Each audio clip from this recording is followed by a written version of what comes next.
Hai guys, ketemu lagi sama aku Yusri Putra di YouTube channel iGadget. Nah, di video kali ini kita mau bahas handphone dari Xiaomi lagi, yaitu ini dia Poco M3. Handphone ini dirilis pada bulan November tahun 2019 dan dibanderol dengan harga 1 jutaan aja. Dan itu membuat handphone ini masuk dalam jajaran entry level yang ada di pasaran produk Indonesia. Untuk unit yang kita review kali ini dikasih nama sama Poco, yaitu Cool Blue.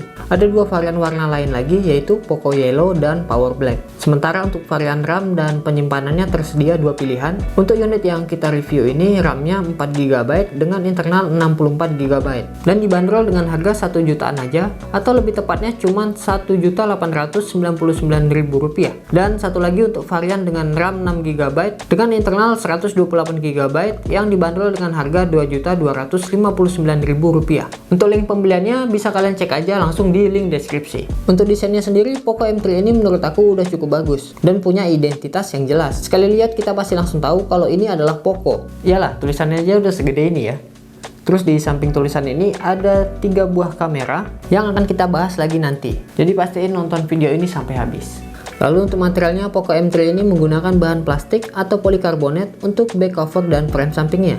Bukan sesuatu yang jelek karena di sini Poco mendesain dengan sangat baik. Ada pola atau serat-serat kasar gitu, mirip kayak kulit jeruk. Kesannya jadi lebih berkelas aja sih. Terus yang aku suka juga dari desainnya, handphone ini nggak mudah buat ninggalin sidik jari dan juga nggak licin. Jadi untuk penggunaan satu tangan pun handphone ini tetap nyaman digunakan. Kualitas layarnya juga udah bagus di harga 1 jutaan. Layarnya full screen dengan desain water drop display yang menggunakan teknologi panel IPS LCD yang beresolusi Full HD+ dan dengan layar berukuran 6,53 inci yang cukup lebar dengan aspek rasio 19,5:9.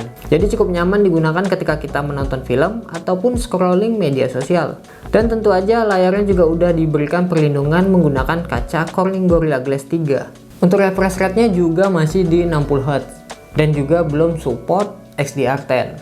Tapi ingat, ini handphone di harga 1 jutaan aja, jadi jangan berharap berlebihan. Dan untuk melengkapi kebutuhan multimedia kita, Poco M3 ini juga menyediakan lubang audio jack 3,5 mm yang menurut aku bakal berguna sekali buat kita yang masih menggunakan earphone kabel. Speakernya pun punya 2 stereo speaker yang kualitasnya itu menurut aku udah cukup nyaring dan jelas di harga 1 jutaan aja tentunya. Untuk kualitas audionya kalian bisa nilai sendiri di video berikut ini.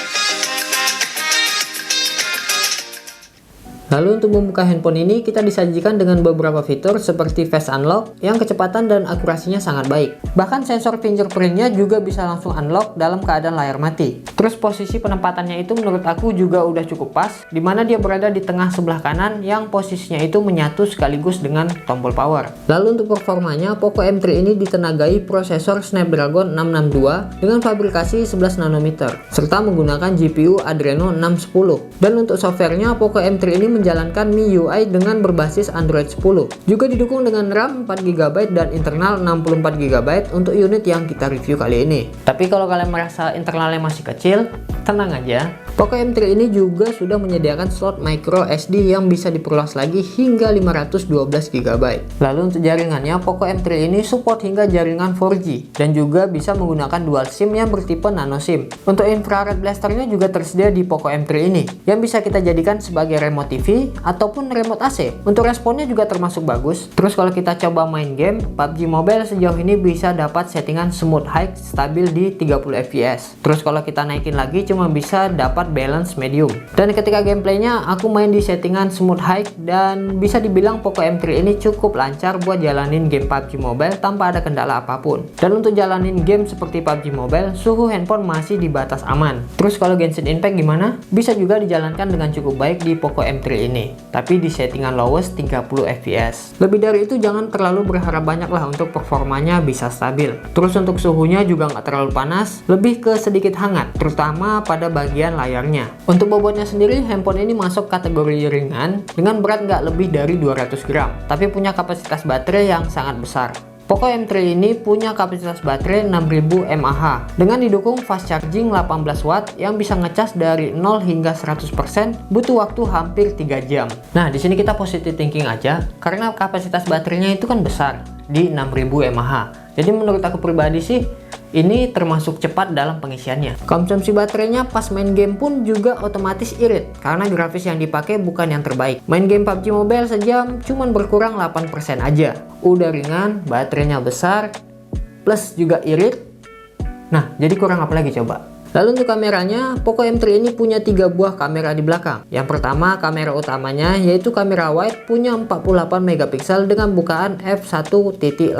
Yang kedua ada 2 megapiksel dengan bukaan f2.4 untuk kamera makronya. Terus yang terakhir, kamera deep sensor atau lensa bokehnya punya 2 megapiksel dengan bukaan f2.4. Untuk kamera belakang bisa rekam hingga resolusi Full HD 1080 pixel di 30 fps. Lalu untuk kamera depannya, Poco M3 ini cuma punya satu kamera dengan resolusi 8 megapiksel dan dengan bukaan f2.1 sekaligus berfungsi untuk face unlock-nya. Juga bisa rekam video hingga resolusi Full HD 1080 di 30 fps. Untuk fitur kameranya juga lumayan lengkap, seperti ada fitur Pro yang bisa ambil gambar ataupun video dengan settingan manual. Terus ada fitur portrait yang bisa ambil gambar dengan background bokeh atau blur. Terus ada fitur night mode-nya yang tentu aja bisa sangat berguna ketika kita mau ambil gambar dalam keadaan low light ataupun kurang cahaya. Untuk hasil-hasilnya itu relatif ya, sesuai pendapat kita masing-masing. Tapi kalau menurut aku, hasil dari gambar Poco M3 ini udah cukup bisa diandalin dengan detail yang cukup baik dan dynamic range yang cukup bagus. Tapi kadang untuk hasil-hasilnya bisa jadi kelihatan nggak natural karena warnanya yang terlalu berlebihan.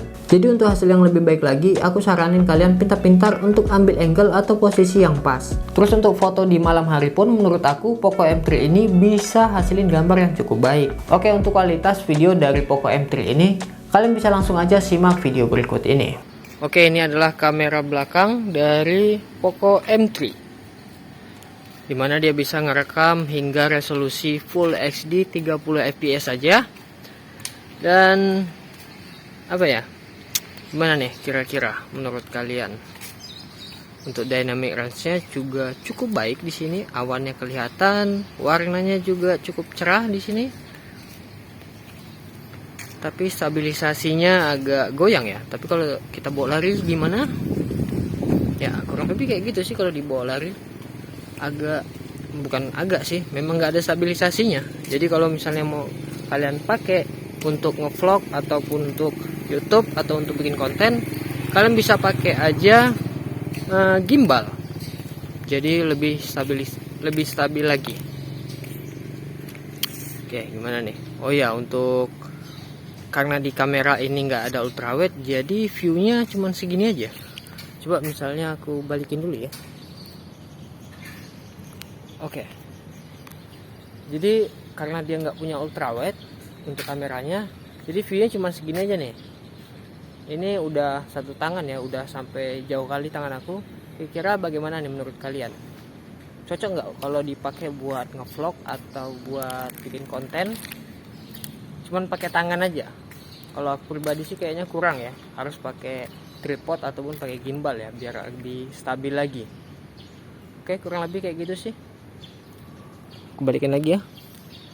Terus dia bisa ngezoom sampai 6 kali optical zoom. Oke, kayak gitu. Terus bisa dibalikin lagi. Nah, kurang lebih kayak gitu. Dan kita lanjut lagi ke kamera depannya. Oke, ini untuk kamera depannya, kamera selfie-nya bisa rekam hingga resolusi Full HD 30 fps. Terus untuk stabilisasinya dia nggak punya. Dynamic range-nya gimana ini? Oh, cukup baik juga. Ada kelihatan awan di sini. Untuk fokusnya juga lumayan bagus sih ini. Cuman masalahnya cuma di ini aja, getarannya aja ya. Stabilisasinya aja. Itu aja sih masalahnya. Selebihnya sih oke-oke aja kayaknya. Oh ya, untuk audionya gimana nih? Kalian bisa nilai ya, karena aku nggak bisa dengar untuk audionya. Apalagi yang mau dilihat dari sini? Tulis di kolom komentar ya. Oke, jadi segini dulu videonya. Dan menurut aku Dengan harga 1 jutaan aja, Poco M3 ini sangat worth it sekali dibeli, bahkan dipakai di tahun 2021 sekalipun. Baterainya besar, irit, dan juga handphonenya nggak terlalu berat. Layarnya juga cukup memadai, punya 2 stereo speaker, kameranya juga cukup bisa diandalin. Performa untuk gamingnya juga udah cukup bagus menurut aku. Dan tentunya harganya yang murah. Oke, untuk sekarang segini dulu videonya. Tulis di kolom komentar pendapat kalian tentang Poco M3 ini. Like video ini kalau kalian suka, dan sampai jumpa lagi di next video. Terima kasih.